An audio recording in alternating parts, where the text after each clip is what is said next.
ও দোস্ত আমার, ইউনূস পয়গম্বর একটা ঘটনা ঘটাইছিল জমিনে।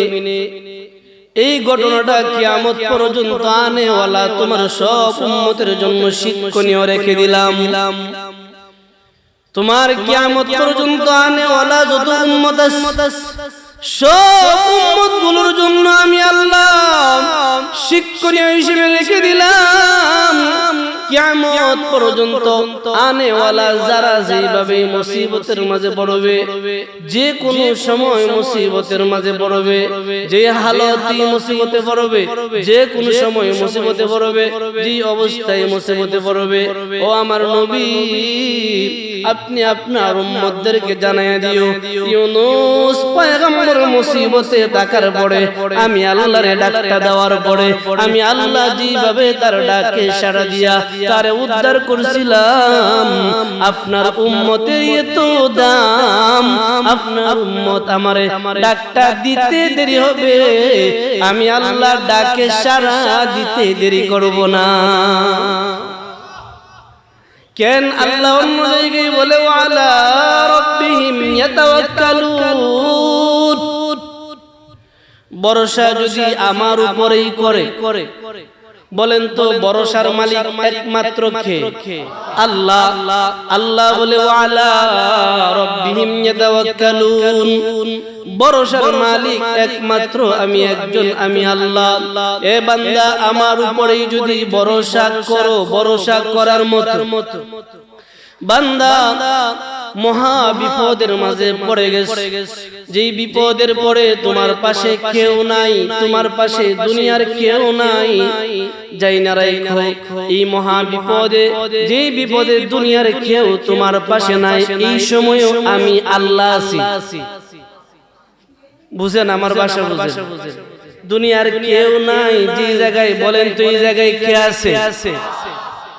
আপনারা জানেন, আলোচনায় ঢোকার আগে বুঝাইতেছি, পৃথিবীতে একজন বাদশা ছিল যার নাম সাদ্দাত,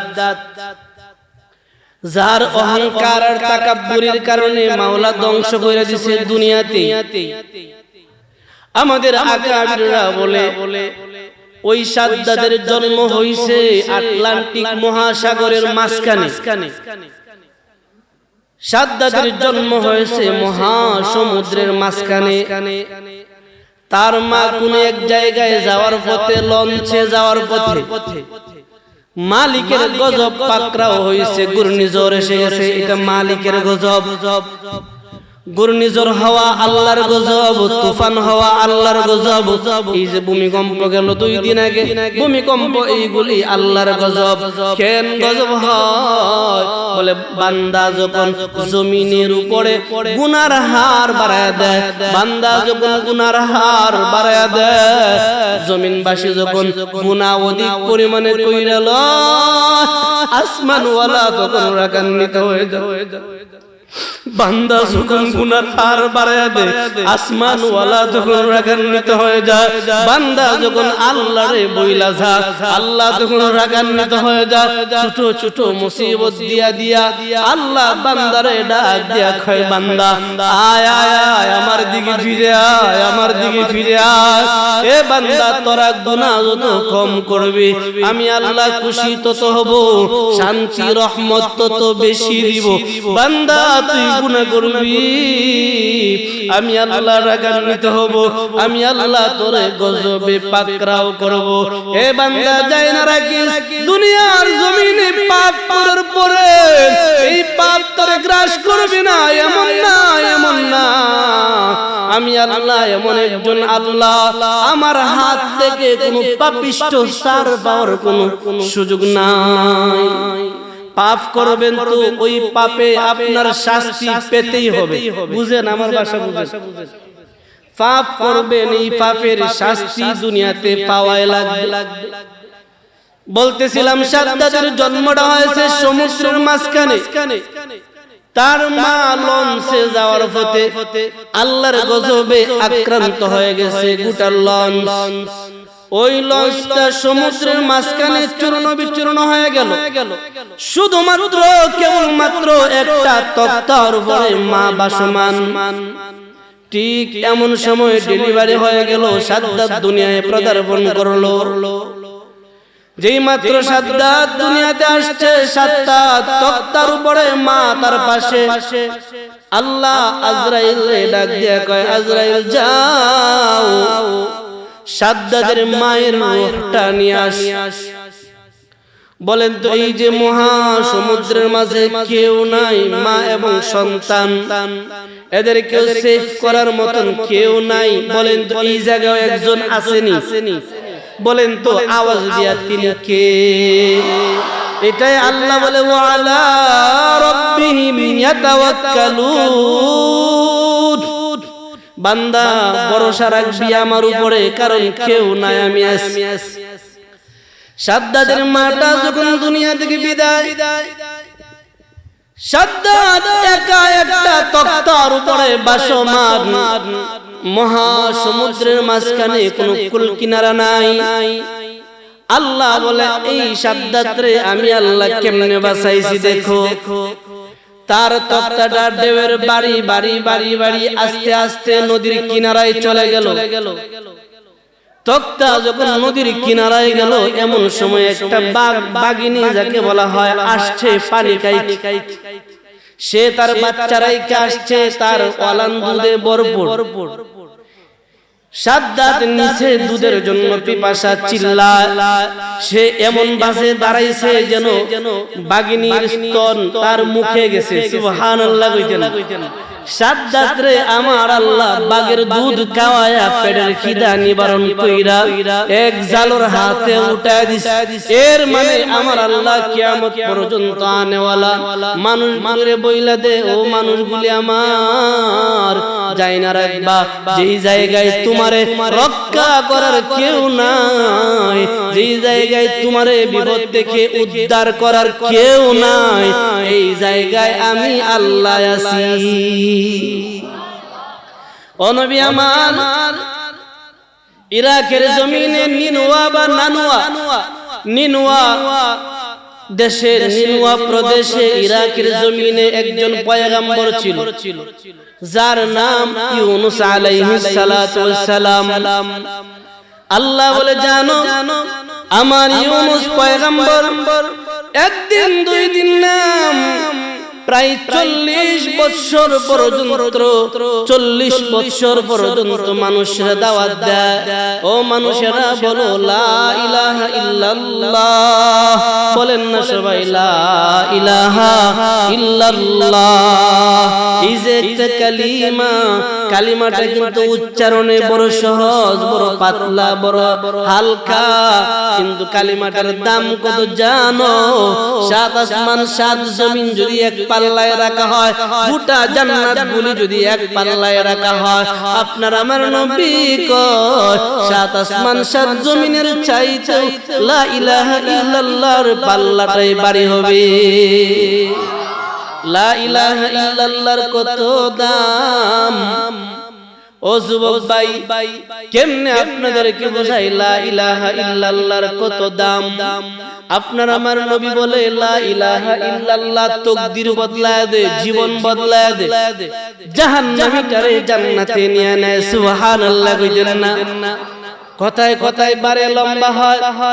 সিরাতের কিতাবের মাঝে উল্লেখ করা হয় জঙ্গে খাইবার, যাকে বলা হয় খাইবারের যুদ্ধ, রহমাতুল লিল আলামিন তাবুর মাঝে বসা বুঝেন আপনারা? আল্লাহর নবী তাবুর ভিতরে বসা, খাইবারের যুদ্ধের প্রস্তুতি চলছে। সাহাবায়ে কেরাম বিভিন্ন জন বিভিন্ন কাজে ব্যস্ত। এমন সময় একজন ইহুদি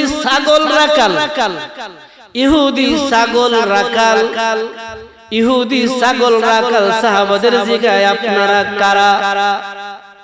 সাহাবায়ে কেরাম জবাব দিছে, আমরা মুহাম্মদের লোক। বলেন না সাল্লাল্লাহু আলাইহি ওয়াসাল্লাম। সাহাবায়ে কেরাম জবাব দিছে, আমরা হলাম মুহাম্মদ সাল্লাল্লাহু আলাইহি ওয়াসাল্লামের লোক। ইহুদি রাখাল আবার বলে, মুহাম্মদ আবার কে? বলে, কেন জানো না? 2 জাহানের বাদশা। সুবহানাল্লাহ কইতেন না? আমাদের নবী হলো 2 জাহানের বাদশা। আপনারা কষ্ট হইতেছে বুঝতে? পিছনের যুবক ভাইরা কষ্ট হইতাছে। আল্লাহ যারা দরজা ধরে বসে আছি আমরা জীবনের গুনাহ দয়া কইরা maaf কইরা দিও।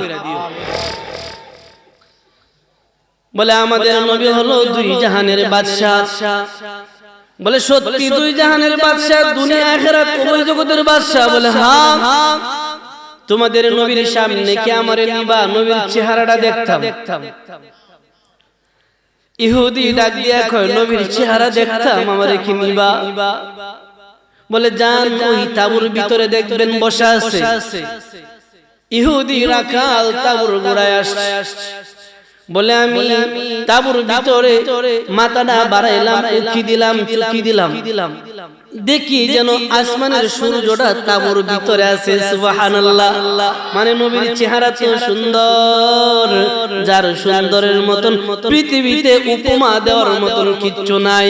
আল্লাহ বলে আমার পরে যেটা সুন্দর ইনি আমার দোস্ত মুহাম্মদ। সুবহানাল্লাহ। ও আল্লাহ, হাসরের দিন ওই নবীর চেহারা মাজিদ নামক মাঠে বৈশা দেখার আমাদেরকে তৌফিক দাও বলি আমিন। কষ্ট হয় দোয়া করি দেখে ভাই, দোয়া ছাড়া তো কোনো ফুজি নেই, কিচ্ছু করার নাই। তারপরে যদি জাইনগা দোয়া হইতে।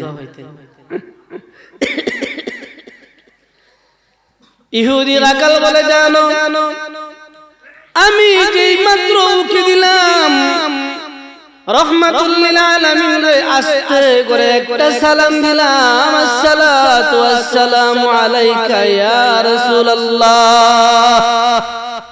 আল্লাহর নবী আমার সালামটা শোনার পরে একটা মুস্কি হাসি দিয়া কয় ওয়া আলাইকুম সালাম। সুবহানাল্লাহ। ইহুদি বলে ইহুদি আল্লাহর নবী আমার চেহারাটা দেখে একটা মুস্কি হাসি দিয়া কয় ওয়া আলাইকুম সালাম। দেখেন ভাই কেমন নবী, একজন বিশ্রী রাখাল আসছে, যার ব্যাপারে কিতাবে লেখা হয় এত কালো তার নাম না লিখে লেখছে সিয়া রাখাল, মানে কালো সাহাবী, কালো রাখাল। তার গা দেখে ছাগলের সেনা এবং লেদা দুইটাই তো না। কি কোন সেনা লেদা দুইটা ফাঁক না? বুঝেন না মনে করেন সেনা লেদা দুইটা ফাঁক, দুইটা না। আল্লাহর নবীর সামনে যখন দাঁড়াইলাম আমার গা থেকে ছাগলের সেনা, ছাগলের লেদা দুটার নাফাকি দুর্গন্ধ বাহির হচ্ছে। আমি নবীরে ডাক দিয়ে বললাম আপনি কি তাহলে শেষ নবী মুহাম্মদ? বলে হ্যাঁ আমি তো শেষ নবী মুহাম্মদ। বলে ও নবী আমার, আমি যদি আপনার ধর্মান্বিত হয়ে যাই, আমি যদি আপনার কালিমা গ্রহণ করি আমার লাভ কি? নবী ডাক দিয়া কয় এ রাখাল সত্যি কি তুমি আমার কালিমা গ্রহণ করবা? রাখাল বলে নবী যদি গ্রহণ করি লাভ কি? আল্লাহর নবী ডাক দিয়া কয় রাখাল সত্যি যদি তুমি লা ইলাহা ইল্লাল্লাহ বইরালাও, একদিক দিয়া লা ইলাহা ইল্লাল্লাহ পড়বা, আরেক দিক দিয়া তুমি আমার বন্ধু হয়ে যাইবা। সুবহানাল্লাহ, সুবহানাল্লাহ। আল্লাহর নবী বলে যারা লা ইলাহা ইল্লাল্লাহ বলে তারা আমার বন্ধু, যারা আমার সুন্নাত গুলি পালন করে তারা আমার বন্ধু, যারা আমার সুন্নাত তরিকায় জিন্দেগি চালায় তারা আমি নবীর বন্ধু। আল্লাহ গো আমাদের সবাইকে তোমার নবীর বন্ধু হওয়ার তৌফিক দাও, চিল্লায়া বলেন আমিন। ইহুদি রাখালটা বলে নবী কিখন বুঝা কইছেন? ও ইহুদি সত্যি করে বলছি তুমি যদি লা ইলাহা ইল্লাল্লাহ পড়ে নাও তুমি আমার ভাই হয়ে যাইবা। সুবহানাল্লাহ। ইহুদি বলে নবী আমার, আমি একটা কালো মানুষ, বিশ্রী মানুষ, আমার ভালো জামা নাই। ও নবী আমার, আমার গা থেকে দুর্গন্ধ বাহির হচ্ছে, আমার গা থেকে দুর্গন্ধ বাহির হচ্ছে, সেনা লেদার দুর্গন্ধ বাহির হচ্ছে। ও নবী আপনি কি সত্যি আমারে ভাই বানাইবেন? আল্লাহর নবী কয় ইহুদি শুধু ভাই বানাবো তাই না, তুমি যদি লা ইলাহা ইল্লাল্লাহ বানাবো, আমি তোমার বন্ধু হব, তুমি আমার বন্ধু হবে, আমি তোমার ভাই হব, তুমি আমার ভাই হবে। শুধু তাই না, আমি নবী দুইটা হাত বাড়ায়া আমার বুকের সাথে দুই রাখালের বুকটা মিলাবো। ইহুদি যেন পাগল হয়ে গেছে, কি কয় দুই জাহানের বাদশা আমার বুকে।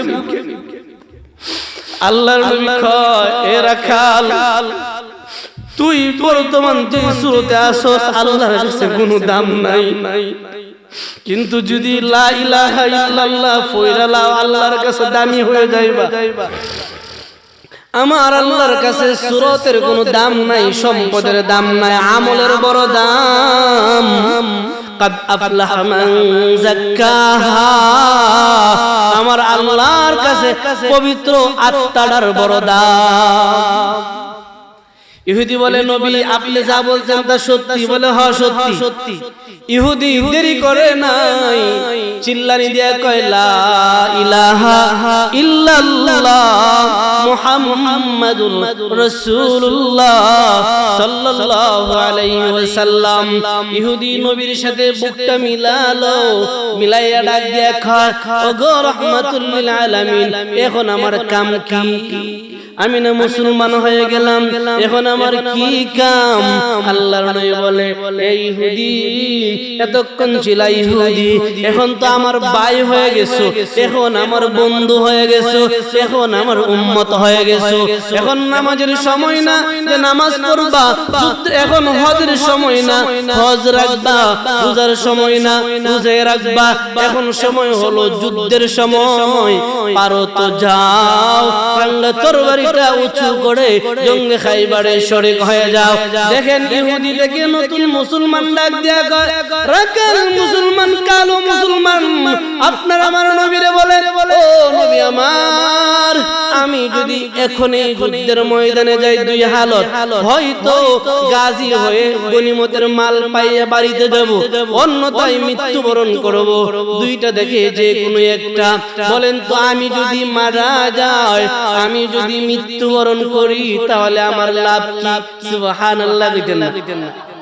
রাখাল কয়, আমি যদি মারা যাই, যদি বাইসে আসি, আমি যদি বাচ্চা আসি, তো প্লাস পয়েন্ট, গনিমতের মাল পাইমু, সব পাইমু, আসি দুনিয়া সব পাস। আর যদি আমি যুদ্ধ করতে করতে মারা যাই, আমার লাভ কি? বলেন তো, লা ইলাহা ইল্লাল্লাহ পড়ছেনি? লা ইলাহা ইল্লাল্লাহ তো ফইরা লাইছে, এখন তো দামি হয়ে গেছে।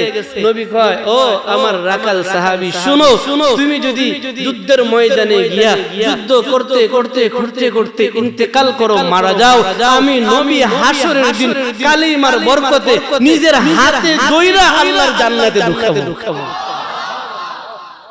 সাহাবী তো সত্যি কইছে? নবী আপনি কি সত্যি কইছেন? হ্যাঁ সত্যি, আমি নিজে তোমারে আল্লাহর জান্নাতে নিব। ও যুবক ভাই, বৃদ্ধ বাবা, শুনো, শুধু লা ইলাহা ইল্লাল্লাহর কত দাম। রাকালটা তরবারিটা উঁচু করে বলে, নবী বিদায়, দেখা হবে ইনশাআল্লাহ জান্নাতে। কন্যা সুবহানাল্লাহ। ও নবী আমার, আপনার সাথে ওয়াদা দিলাম, আপনার দিন জিন্দা রাখার জন্য জীবন বিলিয়ে দিব, সন্দেহ নাই। নতুন মুসলমান, রাখাল মুসলমান, তরবারিটা হাতে নিয়ে যুদ্ধের ময়দানে শরীক হয়ে গেল। জঙ্গে খাইবার চলতেছে, যুদ্ধ যখন শেষ হয়ে গেল, সাহাবায়ে কেরাম লাশগুলি একত্র করতেছে, করতে করতে এক পর্যায়ে একটা লাশ দেখা যায় কালো, যেই লাশটা কেউ চিনে না, মুসলমানদের সীমানায় আছে, কিন্তু তারে তো কেউ চিনে না, কাহারো সাথে কোনো পরিচয় নাই, কাহারো সাথে আগে থেকে কোনো সাক্ষাৎ নাই, কেউ চিনতেছে না। একজন সাহাবী দৌড়ে এসে বলে, ওগো আল্লাহর নবী, ও দুজাহানের সরদার, একটা লাশ, অত্যন্ত কালো বিশ্রী ময়লা ভরা জামা আমাদের এরিয়ার ভিতরে আছে, তারে আমরা কেউ চিনি না। ও নবী, আমরা এখন কি করতে পারি? আল্লাহর নবী বলে, চিনো না, আমি নিজে যাব, লাশটারে দেখবো।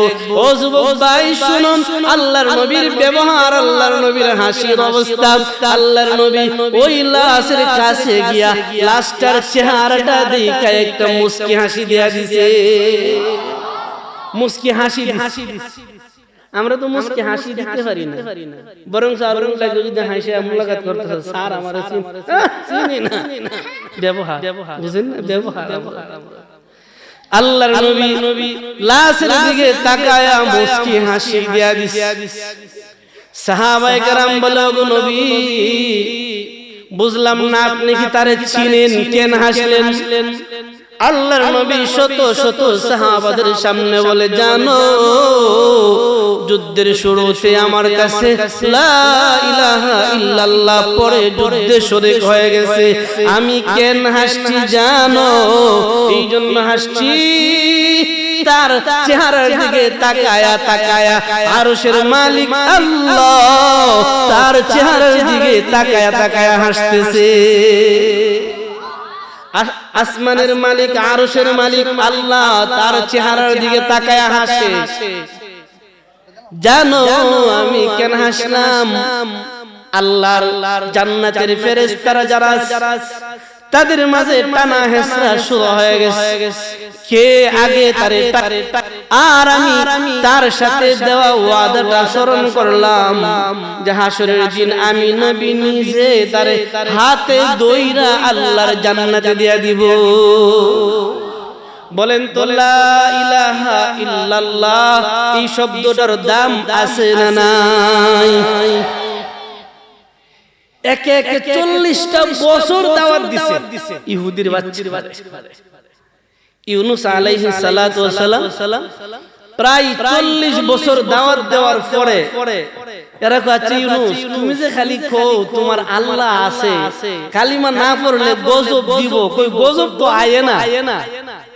দেখেন না আমরা কিছু কিছু পাপিষ্টরা আছি, পাপ করতে আছি। এরপর আমরা হুঁশিয়ার নাই। এই যে ভূমিকম্প আমরা জ্ঞান নাই, এই যে ঘূর্ণিঝড় আমরা জ্ঞান নাই, এই যে বন্যা দিয়ে আল্লাহ আমরা কথা না আয়ুব দা কি হইছে। আর কই আল্লাহ তো গজব দিল না। অল্প একটু ভূমিকম্পে এমন হালত হইছে আমরা দেখছি। বাপ সন্তান একসাথে দাঁড়ানো, দুনিয়াতে দৃশ্য আল্লাহ দেখায় দেয়, সন্তান হতে বাপ আগে দুনিয়াতে। হাসরে কিন্তু আল্লাহ নিজে বলছে এমন অবস্থা হবে একজন আরেকজনকে চিনবে না, কিন্তু দুনিয়াতেই অবস্থা। কিয়ামতের একটা আলামত আছে, তখন মানুষের স্বর্ণ অলংকার সব সামনে থাকবে। এইটা লোক নাই, বাস্তব চিত্র গত শুক্রবারে দেখা গেছে। 8 তলা থেকে একজন নামতেছে, নামতে গিয়ে দেখা যায় টাচ মোবাইল দামি 6 তলা পয়রা রয়েছে। খালি মনে যা কেউ ছায়া দেখে বাবা এইটা পাইমু না আগে বাসি। এগুলা সব আমাদের পাপের ফসল। যুবক ভাই, বৃদ্ধ বাবারা, এইগুলা আমাদের সব পাপের ফসল। আল্লাহর রাস্তায় দুইটা পায়ে ধরি, বাবা যারা আছেন মুরব্বি বাবারা, আপনাদের সন্তানের জায়গাতে দুইটা পায়ে ধরি, এখনো নিজের একটু বদলান। 60 বছর হয়ে গেছে এখনো নামাজ পড়েন না। কবে বুঝবেন নামাজ পড়া যে ফরজ? এখনো আপনার 60 বছর হয়ে গেল রোজা রাখেন না, কবে বুঝবেন রোজা রাখা যে ফরজ? 60 বছর 70 বছর হয়ে গেছে এখনো আপনি সুদের টাকাটা ছাড়তে পারেন না। আর কত বয়স হইলে আপনি বুঝবেন সুদ খাওয়া যে হারাম? কবে আল্লাহ আপনার এই হেদায়েত দিবেন? ও যুবক ভাই, কবে তোমার এই বুদ্ধিটা আল্লাহ দিব? বৃদ্ধ বাবা 80 বছর 90 বছর হয়ে গেছে এখনো জাহান্নামের আগুনটা দুনিয়ার বিড়ির মাঝে লাগায়া 90 বছরের চাচা এখনো বিড়ি টানেন। আর কত বয়স হইলে বুঝবেন এটা যে বালানা? আপনারে বুঝাইবো কেডা? আমারে বুঝান। আল্লাহ আমাদেরকে হেদায়েত দাও, বলেন না আমিন।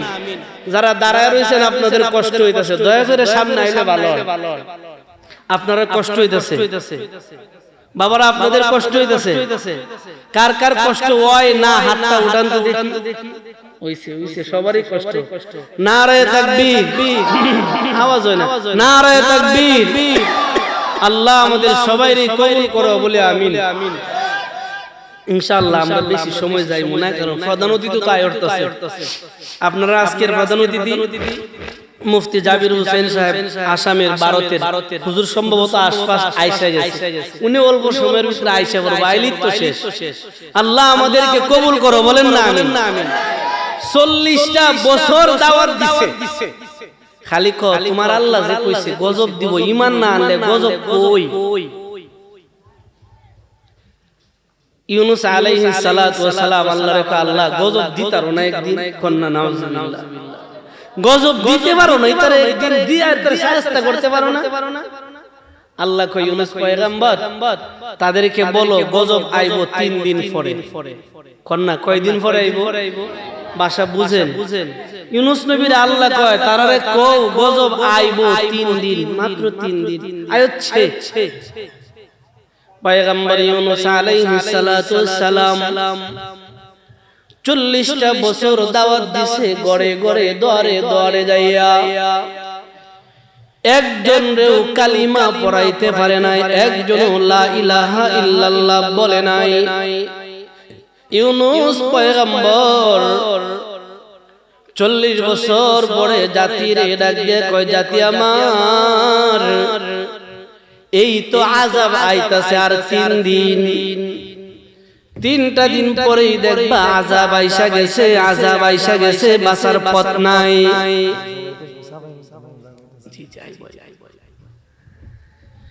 আর 3টা দিন অপেক্ষা করো, 3 দিন পরেই দেখবা আযাব আইসা গেছে।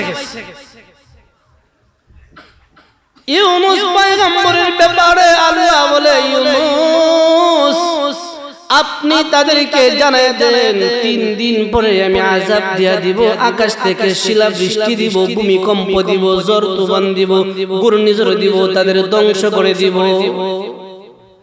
ইউনূস পয়গম্বর জাতিরে ডাক দিয়া কয় জাতি আমার বেশি সময় নাই, মাত্র 3টা দিন পরেই তো তোমাদের কাছে আযাব আসবে। ও জাতি সময় থাকতে ফিরে আসো, রবের দিকে ফিরে আসো। ও মুরব্বি বাবা আর কবে ফিরে আসবা? সুস্থ থাকতে ফিরে আসো।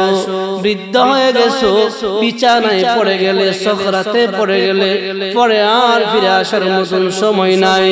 এ যুবক ভাই আর কবে ফিরে আসবা? রবের ডাকে সময় থাকতে ফিরে আসো। পয়গম্বর ইউনূস বলেন ও আল্লাহ তাদেরকে কি 3 দিনের কথাই বলে দেব না একটু সময় বাড়াবো?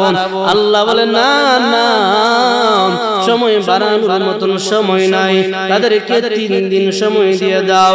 আল্লাহ বলে ওয়াদান্নুন ইযহাবা, ও নবী আমার স্মরণ করো ওই মাছওয়ালার ঘটনা স্মরণ করো, যে ঘটনা ঘটায়া আমি আল্লাহ দুনিয়াবাসীর শিক্ষা দিয়েছিলাম।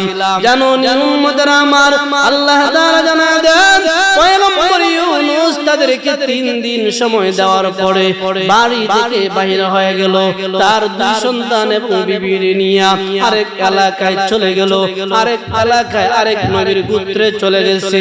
আমাদের নবী যেমন তাম পৃথিবীর নবী, সারা দুনিয়ার নবী, আগের নবীরা সারা দুনিয়ার নবী ছিল না, এক একজন নবীরে আল্লাহ এক একটা গোত্র এলাকার নবী বানায় বানায় পাঠাইতো।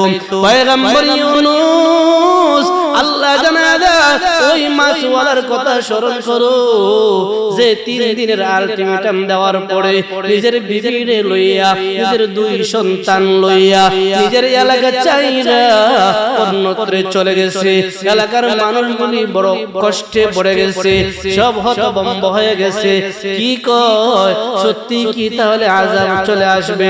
এই এলাকার মানুষ যাও দেখো তো ইউনূস পয়গম্বর আছে কিনা। দেখি ইউনূস পয়গম্বর নাই। ডাক দিয়া কই সময় নাই, এখনই সময়, আল্লাহর কাছে সাহায্য চাও। আল্লাহর আযাব থেকে বাঁচতে চাইলে তাড়াতাড়ি সিজদায় পড়ো। সুবহানাল্লাহ কইতেন না? সিজদা কপালটারে তো দাম। নবী জানায় দেয় উম্মত সিজদায় গিয়া যদি আল্লাহর একটা ডাক দিয়া দেয়, আল্লাহ বলে আমার বান্দাটা সিজদায় কপালটারে লাগায় ডাক দেয়া দিছে, আমার আরশে কাঁপনি শুরু করায়া দিছে, বান্দা তুই কি চাইবার চা, তোর কপালটা জমিন থেকে উঠানোর আগে আগে আমি আল্লাহ তোর চাওয়াটা পরিপূর্ণ করে দিব।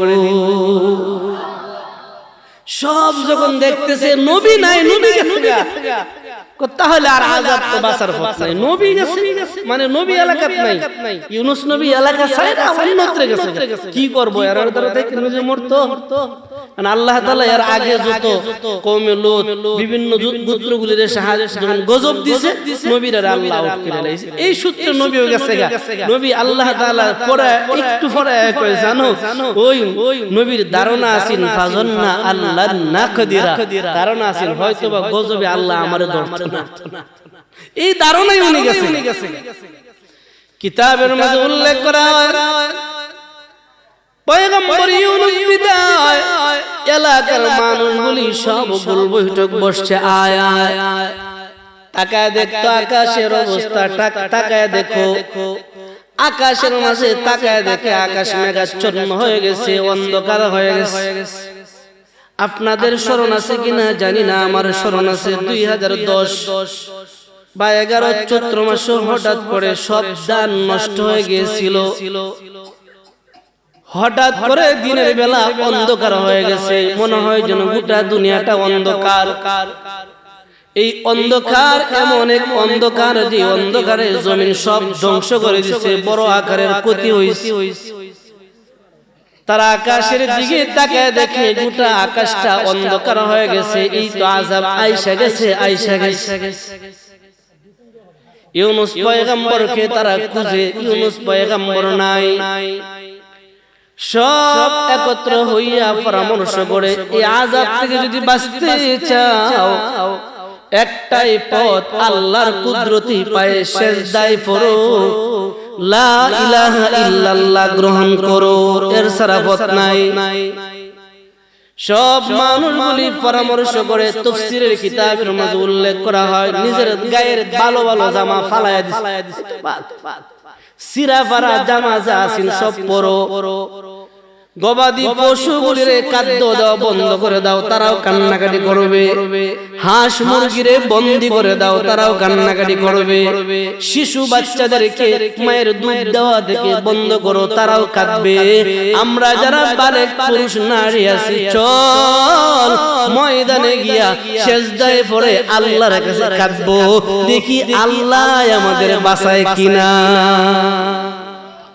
ভরসা এখন আল্লাহর কাছে গেছে। তাফসীরের কিতাবের মাঝে উল্লেখ করা হয় সব মানুষগুলি ময়দানে আইসা গাছের গোড়ায় গোড়ায় সিজদায় পড়ে পড়ে আল্লাহরে বলে লা ইলাহা ইল্লাল্লাহ ইউনূস নবিয়ুল্লাহ। মানুষের চোখের পানির দাম আছে। মানুষগুলো যখন কান্নায় জর্জরিত হয়ে গেছে, আল্লাহ তাআলা আরশ থেকে ফয়সালা বদলায় নিছে, গজবটারে উঠায় নিছে। কন্যা সুবহানাল্লাহ। মুফাসসিরিনে কেরাম এই জায়গায় দুইটা কথা লেখছে, আযাব আসলে তো ফিরার কথা না, কেন ফিরলো? মানুষগুলি আযাবটা দেখার পরে আল্লাহরে ডাক দিছে, ভয় পাইছে, আল্লাহ পানা চায়, আল্লাহ বাঁচাইছে। আরেকটা কারণ হলো ফেরাউনও কিন্তু আল্লাহরে ডাক দিছেন। ফেরাউন যখন নীল দরিয়ার মাঝে পড়ছেন, বলছেন লা ইলাহা, এতটুকু কইয়া লাইছে। যেই ইল্লাল্লাহ কইতে গিয়া মুখ হা করছে, আল্লাহ কয় জিবরাইল দেরি করিস না, কাদামাটি মুখ দে। কাদামাটি মুখ দিয়া তার মুখটা বন্ধ করাইছে, কারণ সে পড়ছে গজবে পড়ার পরে। এই জন্য একটু আগে একটা কথা বলছি, সখরাতে পয়রা কলমা পড়া লাভ নাই তো। জানি না আপনার এলাকাতে আছে কিনা, সারা বাংলাদেশে আছে এরকমটা। সারা জীবন যা নামাজ নাই, রোজা নাই, সুদকা গুসকা বেডিবাজি চাইল চুরি ডাইল চুরি সব করে সখরাতে পড়ে গেছে। ফুটে যায় হুজুর আব্বারে তওবা করিলে ভালো হয় না।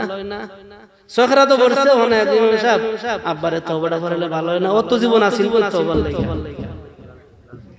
কথা বুঝেন না আমার সকরাত ফইরা গেছে অন হের ওই কই নাফসি আবার ইমাম সাহেব কইতো সকরাতে কলমা পড়ো তওবা করো এই বলা পড়বই কি নিজের একটু অস্তিত্ব নাই সুতরাং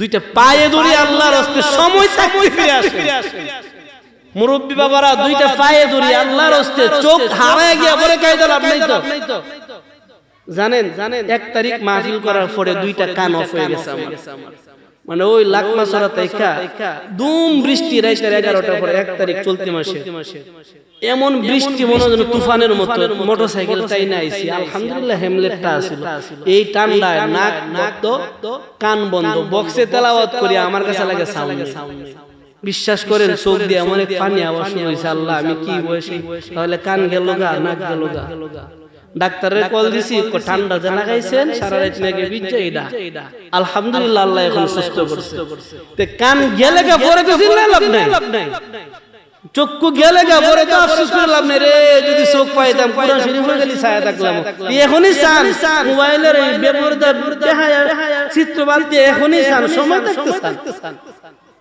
ওই যে ইউনূস নবীর গোত্র 3 দিন পরে আযাব হইতাছে তারা বাচ্চা কেন এর আযাব যখন আইতাছে দেইকা লাইছে সময় থাকতে আল্লাহ আর বেঈমানি করতাম না বাদ দিলাইছি আল্লাহ কোজা তওবা কবুল করছে আর ফেরাউনে এই ফেরাউনে তওবা করছে কুমবালা গজবালা গজব ফইরা গেছে এবালা কে তওবা কবুল তো সখরাত হইরা তওবা কইরা লাভ নাই দেখেন 80 বছর হইলে 95 বছর হইলে লাডি দিয়া বড়ায় বড়ায় মসজিদ আয়া আতার ময়লা করে এবেলা তো আইবো বাড়িতে কেউ দাম দেয় না কথা বুঝেন না আমার এই বুড়া তখন আইবো বাড়িতে তারে কেউ দাম দেয় না বউ বালা পায় না নাতিনাত করেও বালা পায় না আর একটা আমাদের গ্রামের ভাষা আমার নেত্রকোনা গ্রামের ভাষা এটা মাইশের বাড়ির বুড়া মসজিদের চূড়া আমরা বাড়ির বুড়া শয়তানের বুড়া এটা আমার গ্রামের ভাষা বলছি এই জোয়ান থাকতে শরীরে শক্তি থাকতে জোয়ান কি থাকতে শরীর সুস্থ থাকতে মসজিদে আইছে না জুম্মাও পড়তে না তখন বুড়া হয়ে গেছে 3 আড়ু 1 কানো তখন আর মসজিদ ছাড়া উপায় নাই এই বেলা আয়ও তো লাভ নাই সময় থাকতে আসেন না কথাগুলি মনে কষ্ট নিয়েন না এই যে আজকে যুবকরা যারা আয়োজন করছেন এই মাহফিলটা একটা যুবক একটা সেজদা দিবে একজন মুরব্বি 1000 সেজদা দিবে যুবকের এক সেজদা বৃদ্ধের 1000 সেজদার থেকে আল্লাহর কাছে দাম কারণ সে এখন গুনার বয়সে আছে আর মুরব্বি তো গেছে এই গায় বেড়াতে বিস্তার নাই হ্যাঁ যারা জোয়ান কাল থেকে সেজদা দিয়ে আইতে পুরো হইছে আর দাম আলাদা কথা জানি না কষ্ট হইতেছেন কিনা কষ্ট হইলো মাফ করে দেন মিলা দেখেন বাস্তব আল্লাহ আমাদের হেদায়েত দাও বুঝ দাও বলিন না আমিন কষ্ট হইতেছে আপনারা কষ্ট না হলে একটু ডাইনারটা উনানছে দিন আল্লাহ যারা হাতটা উড়াইছে যারা যে যতটুকু রাস্তার সামনে আগাইমু আমরা এতটুকু জান্নাতে আগায় দিও আমিন কইতেন না দিন ইসলাম জিন্দাবাদ আল কোরআনের আলো করে করে দাও তাকবীর আল্লাহু আকবার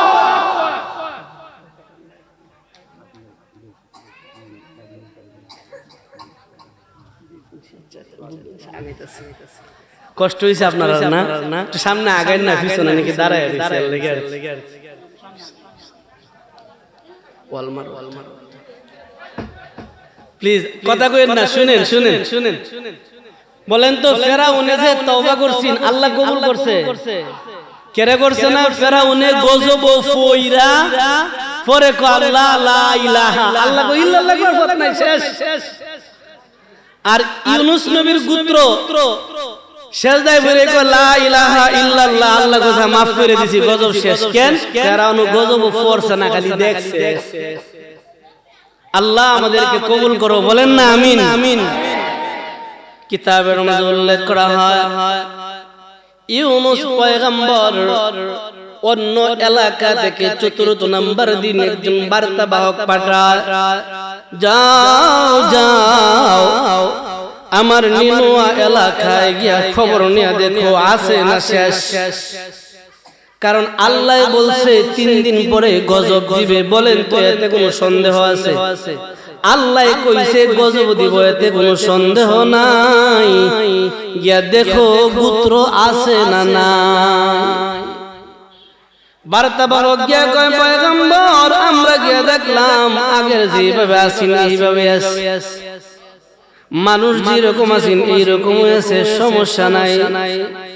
পয়গম্বর আসমানের দিকে তাকায় কয় আল্লাহ তুমি না কইছিলা গজব দিয়া শেষ করিলাই বা গজব দিলা না, আল্লাহ গো এখন আমি কেমনে তাদের সামনে গিয়ে দাঁড়াবো আর তাদের সামনে যাব না? আল্লাহ বলে দোস্ত আমার ওয়াদান্নুন ইযহাবা মুগাদিবান ফাযান্না আল্লাহ নাকদির আলাই।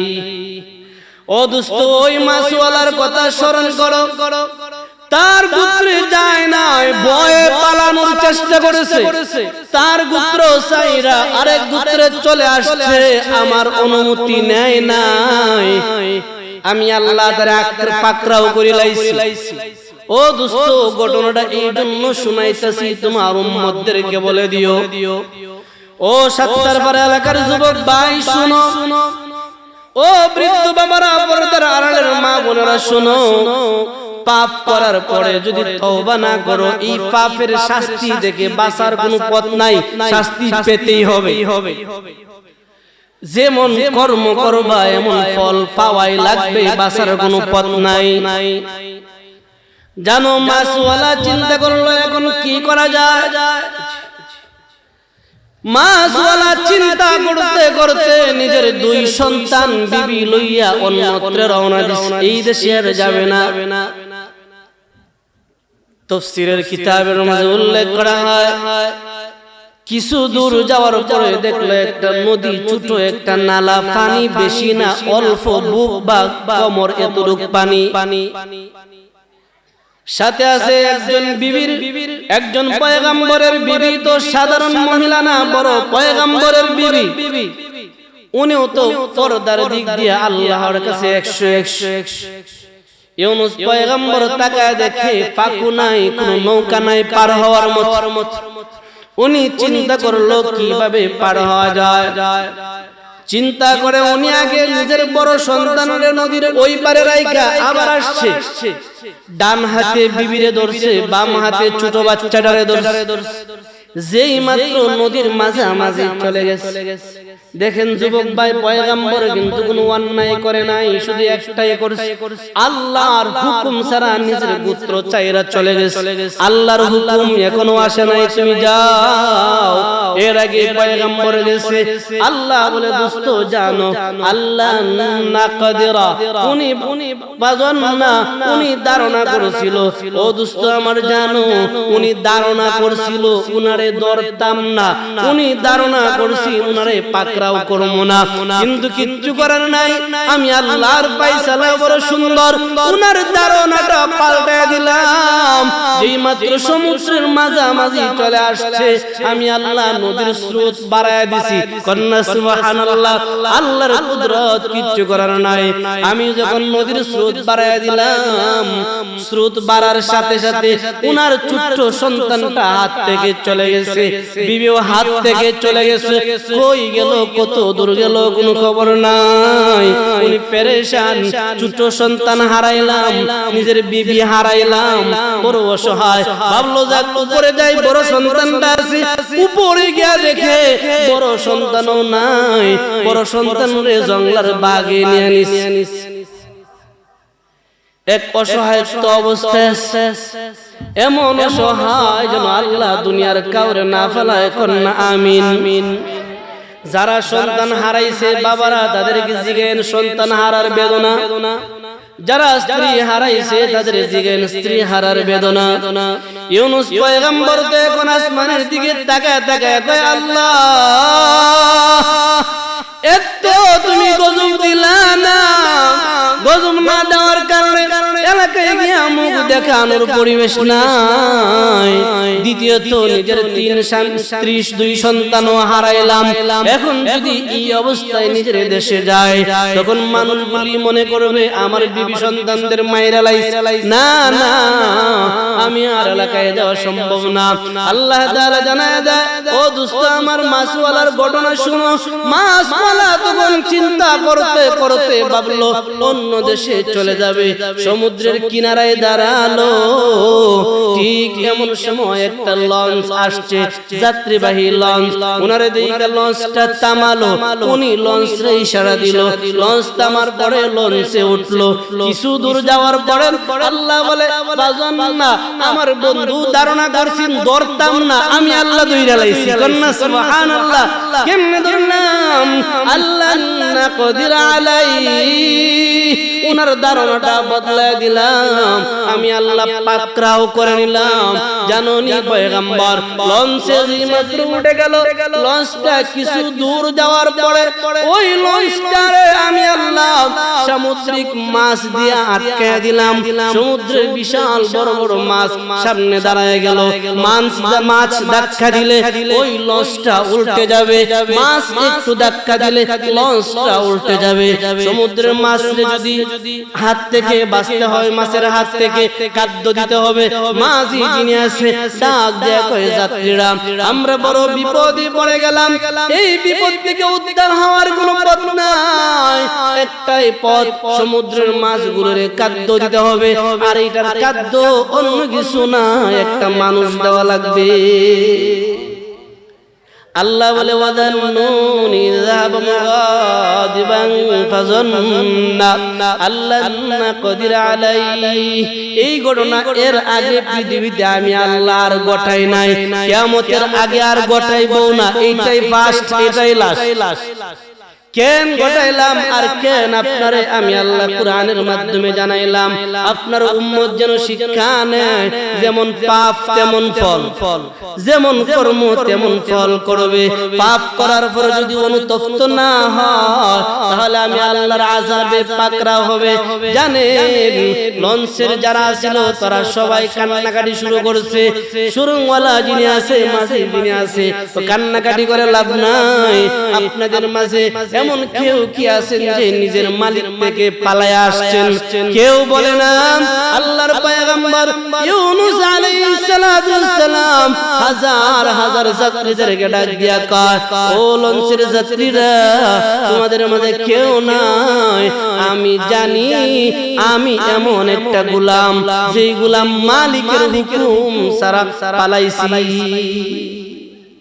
মালিকের হুকুম মানে আল্লাহর হুকুম হয় না এরা গিয়ে এসে গেছে পালাতে যদি হয় আমারে পালাও তোমরা সবাই বাইচা যাও যাত্রীরা কান্নাকাটি করে তার চেহারার দিকে নবীর চেহারা তো সুবহানাল্লাহ কইতেন নবীর চেহারা ওই চেহারা তো আল্লাহর নূর আছে নূর নবীর চেহারার দিকে তাকায় কয় না আপনার মতন ব্যক্তি পালানো ব্যক্তি না বাগরা ব্যক্তি না আপনি পালাতে পারেন না আল্লাহ তাআলা তার কোরআনের মাঝে জানায় দেয় ইউনূস পয়গম্বর বলে তাহলে লটারি দাও দেখি কে ইউনূস পয়গম্বর বলে তোমরা লটারি দাও সব যাত্রীরা লঞ্চওয়ালারা যখন লটারি দিল লটারি দেওয়ার পরে ইউনূস নবীর নাম বাসে সুবহানাল্লাহ তারা আবার দিন দেন দুইবার দিল ইউনূস নবীর নাম বাসে না আবার দিন দেন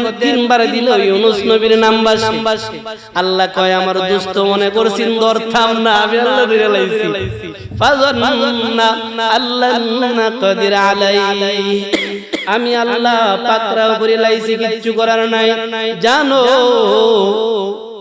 ইউনূস পয়গম্বরকে যখন তারা ছেড়ে দিবে ইউনূস পয়গম্বরকে যখন লঞ্চ থেকে ছেড়ে দিবে আমি আল্লাহ সমুদ্রের বড় একটা মাছ ডাক দিয়ে বললাম যাও খাদ্য খাও তবে সাবধান তার গায়ে কিন্তু দাঁত লাগায়ও না তোমার পেটের ভিতরে রাখবা আর এইটার জিম্মাদার স্বয়ং আমি আল্লাহ ইউনূস নবীর সারে মাছ হা করে ইউনূস নবী ফেটে তাফসীরে মারিফুল কুরআন তাফসীরে নুরুল আনোয়ার ওই মাছটা ইউনূস নবীর পেটে নেওয়ার পরে একটা দৌড় দিছে এক দৌড়ে 800 ফুট নিচে সুবহানাল্লাহ কইতেন এক দৌড়ে 800 ফুট নিচে তাহলে কত গভীর পানি বুঝছেন আমার ভাষা বুঝছেন মাছের ভিতরে ইউনূস নবী এই মাছ এক দৌড় দিছে দৌড়ে 800 ফুট 800 ফুট কি সাধারণ কথা মনে করেন? 800 ফুট নিচে ইউনুস নবী এই জায়গায় যাওয়ার পরে ইউনুস নবী মাছের পেটে আছে, আর মাছ আছে পানির নিচে 800 ফুট। আল্লাহ কয় ফানাদা ফিজ জুলুমাত, বড় অন্ধকারের ভিতরে, তিনটা অন্ধকার, একটা ছিল রাত, একটা ছিল পানির নিচে, আর একটা মাছের পেটে। তিন অন্ধকারের ভিতরে আছে আমার ইউনুস।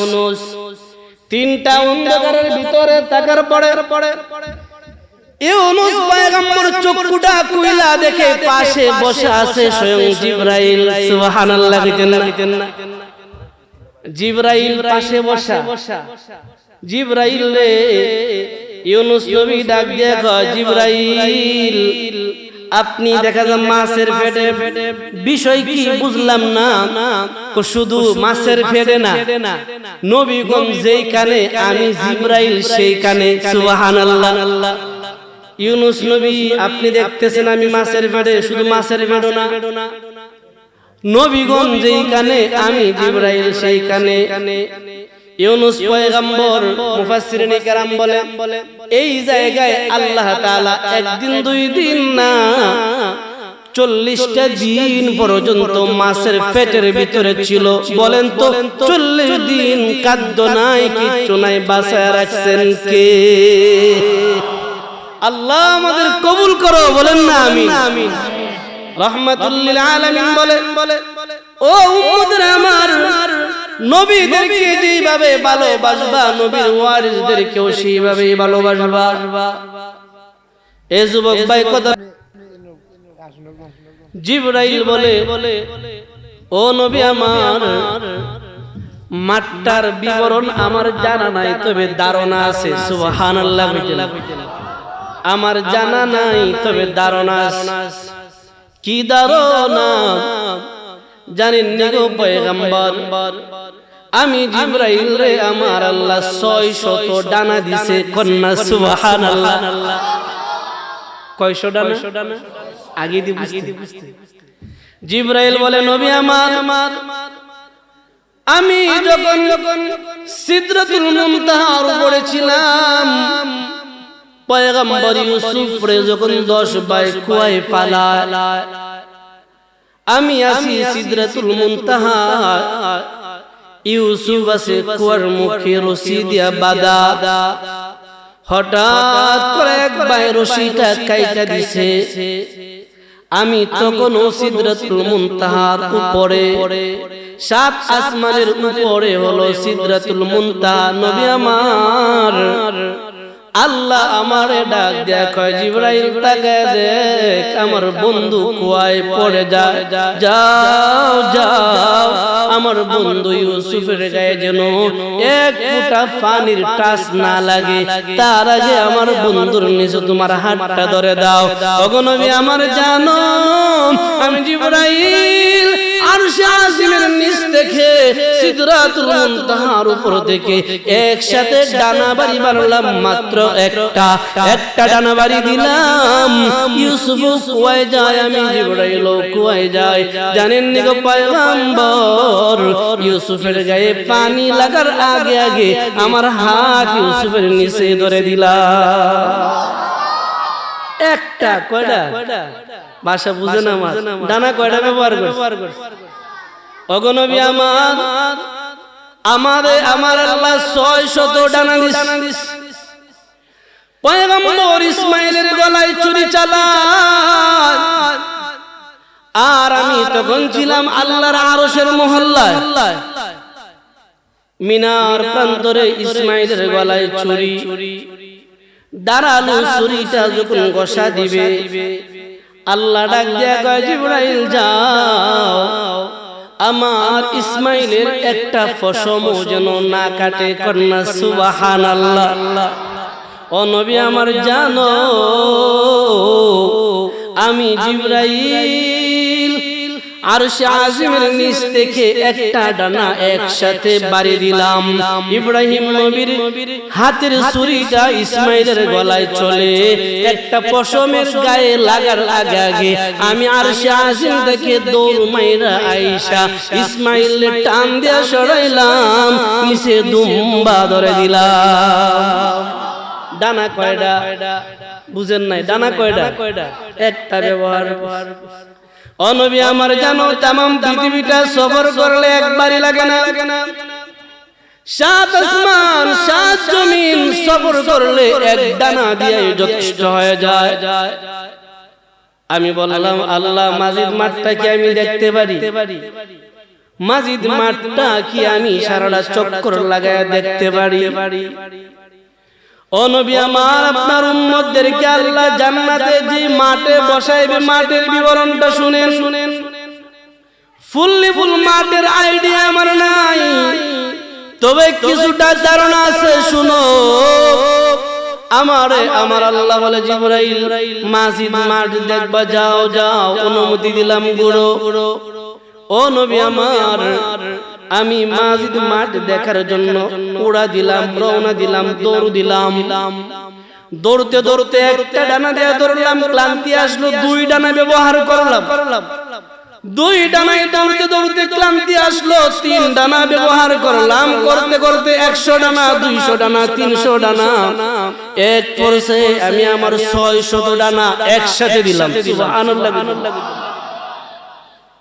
একসাথে আমি আমার 600 ডানা ছেড়ে দিয়ে উড়াল দিলাম। আমার 600 ডানার ক্লান্তি এসে গেছে। সুবহানাল্লাহ। আমার 600 ডানার ক্লান্তি এসে গেছে, আমি আর উড়তে পারি না। আল্লাহ ডাক দেয়া কয় জিবরাইল দেখছনি? আল্লাহ জানি না কত দূর গেলাম। আল্লাহ বলে জিবরাইল আমার মাজিদ নামক মাঠটা এত বড়, 600 ডানা বাড়ি দিয়া মাঠের এক কোণাও তুমি যাইতে পারো না। আল্লাহ গো আমরা যারা আছি আমাদের সবাই মাজিদ নামক মাঠে বৈশা তুমি আল্লাহর তোমার হাবিবের চেহারা দেখার মতো তৌফিক দিও বলি আমিন। কষ্ট হয়েছে না? সাউনে কষ্ট দে। ইমাম সাহেব হুজুর ভাই একটু পানি খাওয়ান না। ইমাম সাহেব হুজুর হাফ লিটারে একটা বোতল আনা এলেন, আপনারা কষ্ট হইতেছে? আমি আসলে একটু অসুস্থ, না কিছুদিন সপ্তাহে আগে অপারেশন করছেন, এলা একটু কষ্ট। যদি বুঝতে অসুবিধা বইলেন ইনশাআল্লাহ চেষ্টা করব। আল্লাহ আমাদের সবাইরই কবুল করো বলে আমি ধন্যবাদ। আপনাদের সামনে দুইটা আয়াত পড়ছি, একেবারে প্রসিদ্ধ। লা ইলাহা ইল্লা আনতা সুবহানাকা ইন্নী কুনতু মিনাজ, জানেন না আপনারা?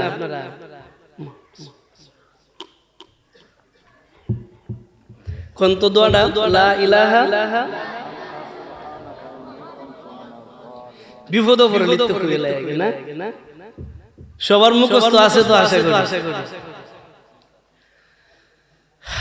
আল্লাহ আমাদেরকে কবুল করো বলে আমিন। আল্লাহ তাআলা দুনিয়াতে যত নবী রাসূল পাঠাইছে তার মধ্য থেকে একজন নবী আছে যাকে বলা হয় মাসওয়ালা।